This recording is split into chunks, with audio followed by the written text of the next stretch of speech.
MZTV.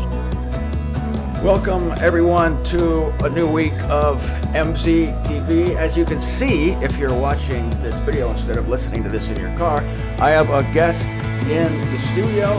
This is Simon Martin. Simon, welcome to MZTV. Thank you very much. I have never met this man. He came to Florida with his lovely wife Kirsten, and of course, whenever anybody visits me from afar, I always cajole them to do a recording for me, but I didn't have to cajole you. Nah. You said, Martin, I want to do an interview with you because I'm telling you, the people who watch this show, they love to hear from other people. They love to hear their stories, and they want to know how you got to where you're sitting here at the kitchen table at MZTV headquarters. I mean, how did this happen? This is a strange situation. So, for one thing, I never asked you, like you were in Miami, but you live in Dallas. What are you you're visiting? We're actually here for a holiday. Okay. So we're doing 3 days in Miami and then doing a road trip down to Key West.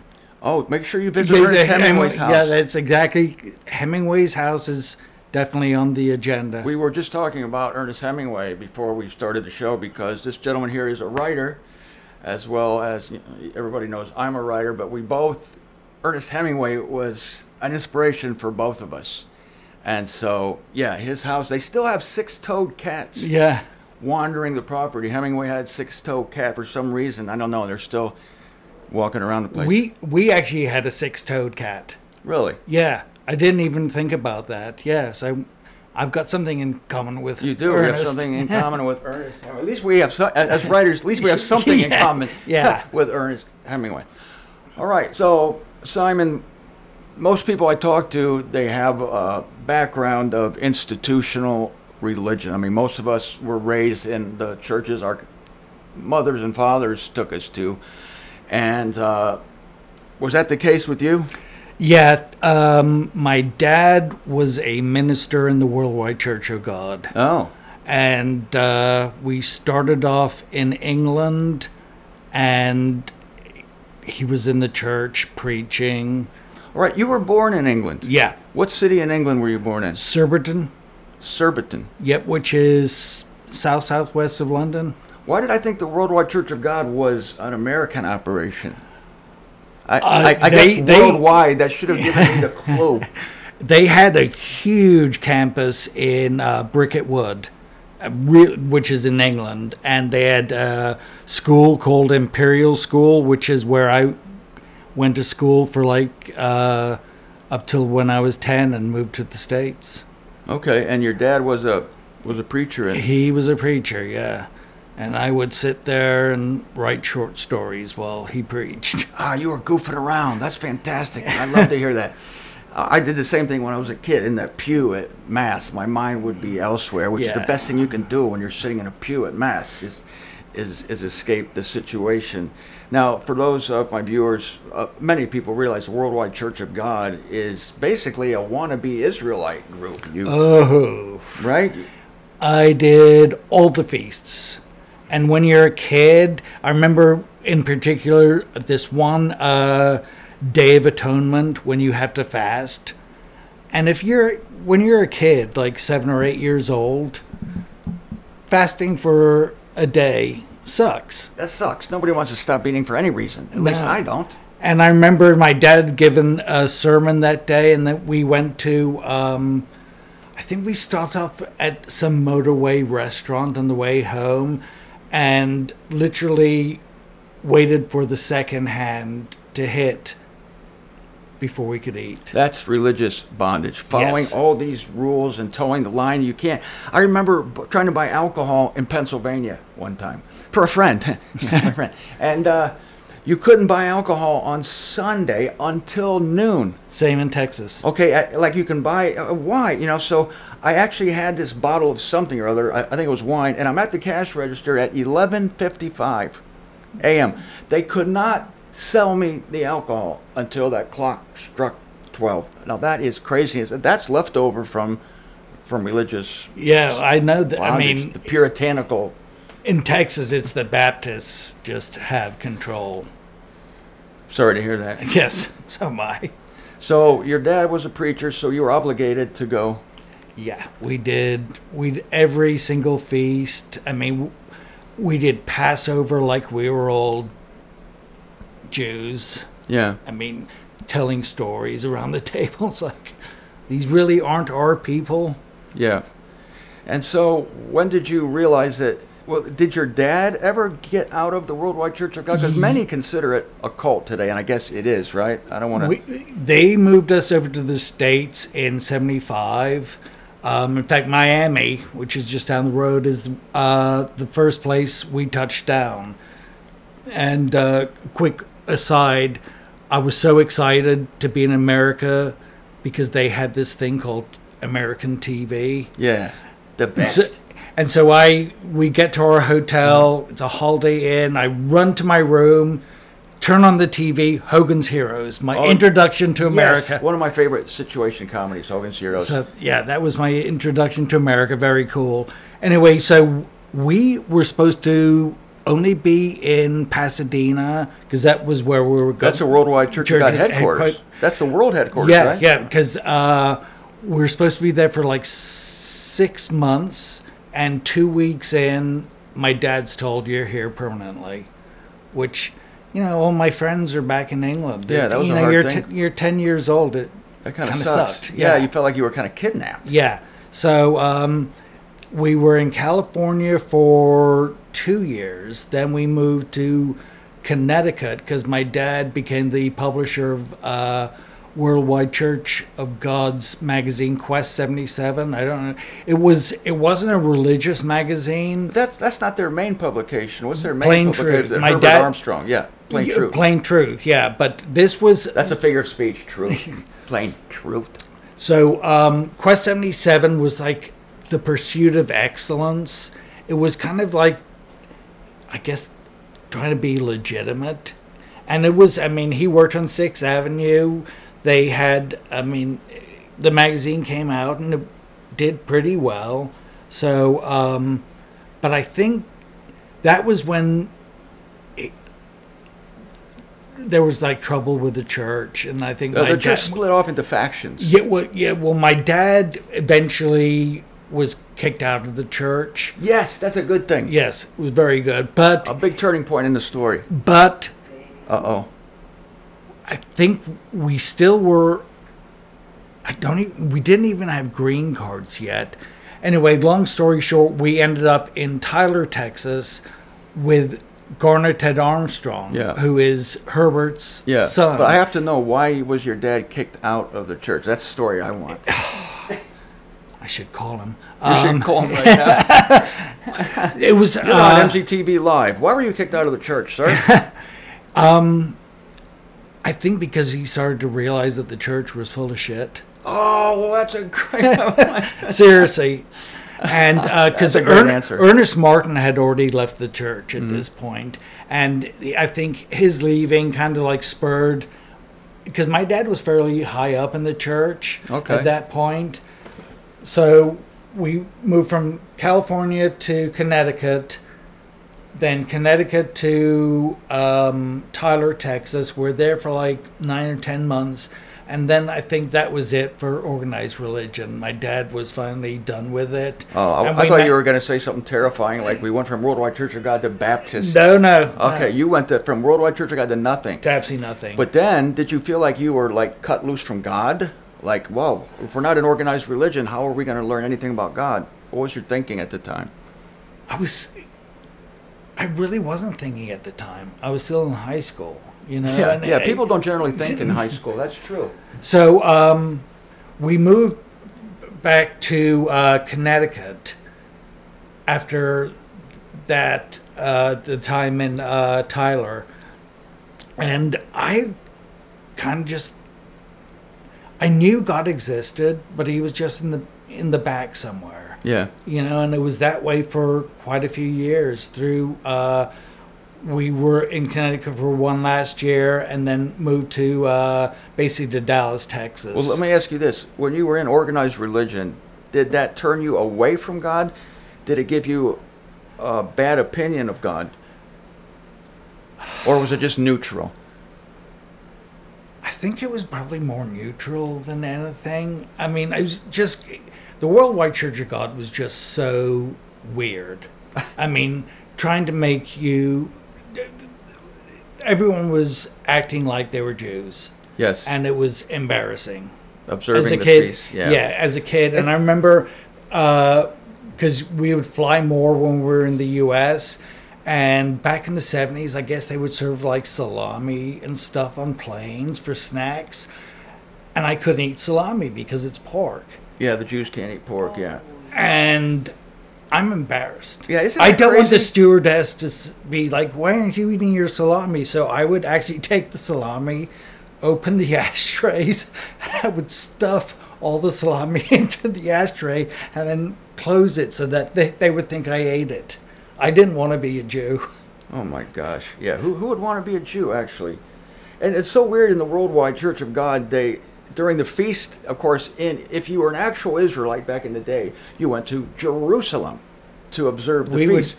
But you guys went to resorts. Yeah. Like you went to the Poconos or whatever. You had to went to the resorts. It's not exactly, not exactly the way it's supposed to be done. Okay, so let's turn a corner. Now, when did the spark hit? Like, when did you realize that you wanted to know more about this God that you just looked at vaguely? I think it must have been the late 90s, and for some reason, and I cannot tell you why, I just went to Ernest Martin's website. And he and my dad knew each other from Bricket Wood, and probably also from Pasadena with the Worldwide Church of God. And I had gone to school in England with Samuel, who is his kid. And I knew Ernest Martin had a website, and I was just one day I was like, I'm going to go there. Let me explain if folks don't know. Ernest Martin was a big shot, high up in the Worldwide Church of God. And he saw one day that it was shit. And so he left. And he took a lot of people with him. And I think at the time he found the Concordant Literal New Testament and the Concordant Publishing Concern, right? Yeah, yeah. And so he championed this accurate translation of the scriptures. And I think that when Ernest Martin, like I never heard of him either until I realized, oh, this guy was a big shot in this big mega church. And he left and he convinced a lot of people to make that exodus with him. And you were one of them. And then he started his own website. Yeah, and Ask Helm. And then that's where and I just started reading and got convinced pretty quickly about the salvation of all. I mean, that I'll give Ernest a lot of credit for that. I mean, it was like, okay, I get it. But I just felt like there was something still missing, No, because does a Worldwide emphasize that those who don't believe in God are going to be burned in hell forever? This horrible false teaching in Christianity. Does the Worldwide believe that? Annihilationism. Oh, they believe in annihilation. Yeah. They believe that if God doesn't like you, he just kills you and you stay dead forever. Yeah. Bye-bye, sucker. Yeah. Yeah, well, that's better than being tormented for it eternity. is. I would rather be dead than to be turned over a spit roasting on an open fire. Yeah, no kidding. That would hurt. And they probably don't give you sunscreen in hell. No. Must be awful. Anyway, so I started reading Ernest in earnest, and he's a writer. That was good. Yeah, thank you. He was hard to read because I think a lot of the articles actually come from speeches, and so I just kept feeling there was something more. And then I started looking at the links that he had, and one was to Tent Maker, and I looked at that, and it just didn't do much for me. And then one day I see martinzender.com, like, oh, who's this joker? So I clicked on it, and you were early, maybe like show 300 or so of the Revelation series. And how long had you been doing ZWTF? I think I started that in 2010, actually. Okay, so I must have come in later, and I just started reading and watching. And what you really, really brought up for me was the two Gospels. I mean, that suddenly, when you get that, it's like everything clicks. Yeah, that's a big puzzle Everything piece. absolutely clicks. Yeah, that's a big puzzle piece. He's referencing that there's one message for Israel and those people only, and there's another one for everybody else. And if you mix those two, it leads to nothing but confusion. Yeah. So that really turned... And I mean, and L. Ray piece. Smith was another one, and he was good for God's sovereignty. Yes, L. Ray Smith was a resident of Florida. He lived in North Miami. Okay. And I met him. I mean, he visited Ohio, Yeah. and he was very good on the topic of God being in control of everything. Again, he was hard to read, though. Too many exclamation points. You know what? That's a funny story. Some people might have heard me say this, but Ray Smith would send his writings to me to edit. Oh, I'm sorry. And he was, like you said, he was not a great writer, but he would use all these exclamation points. I mean, like 20 exclamation points. And as a writer, that's a no-no. You're supposed to make the words strong. Exclamation points are just crutches to help you strengthen a weak sentence. No, make the sentence strong. So I told him, I said, Ray, you've got to get rid of these exclamation points. He goes, all of them? Yeah, every one of them. No, I got to keep two here, one there. So I had to, it was a negotiation with exclamation points. But great sound teaching on yeah. the sovereignty of God. Yeah, absolutely. Yeah, good stuff. Because Ernest always, that was one thing that bothered me. He was like, we have like free will a tiny bit. We're like on a tether. Yeah. Like a horse on a tether. A dog on a leash, horse on a tether, fly in the jar. Yeah, which... all those people wanted just a little bit of control. Yeah, but you realize, when with L. Ray Smith and with you, but both really taught me the sovereignty of God. You did the two Gospels, because L. Ray Smith did not believe in the two Gospels. No.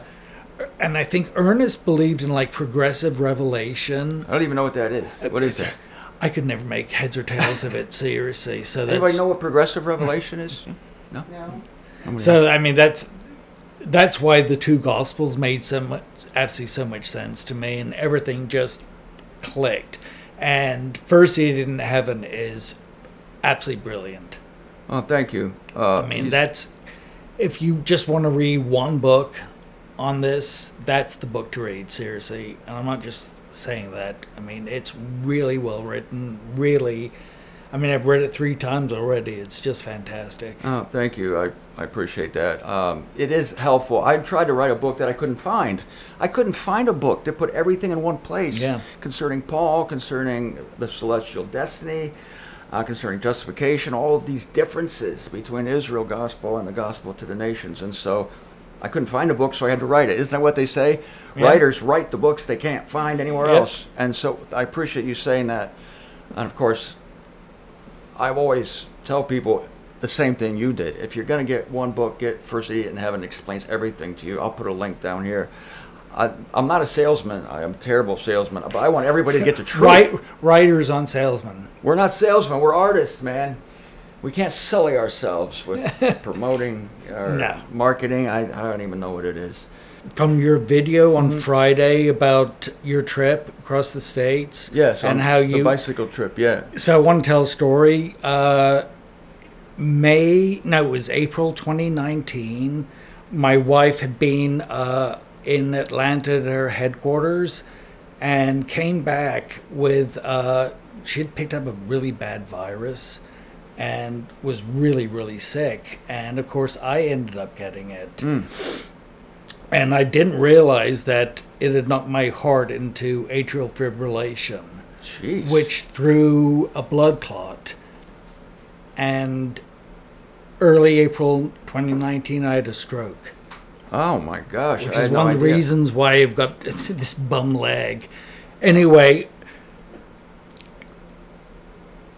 it was a trial. Were you in danger of like dying? Oh yeah.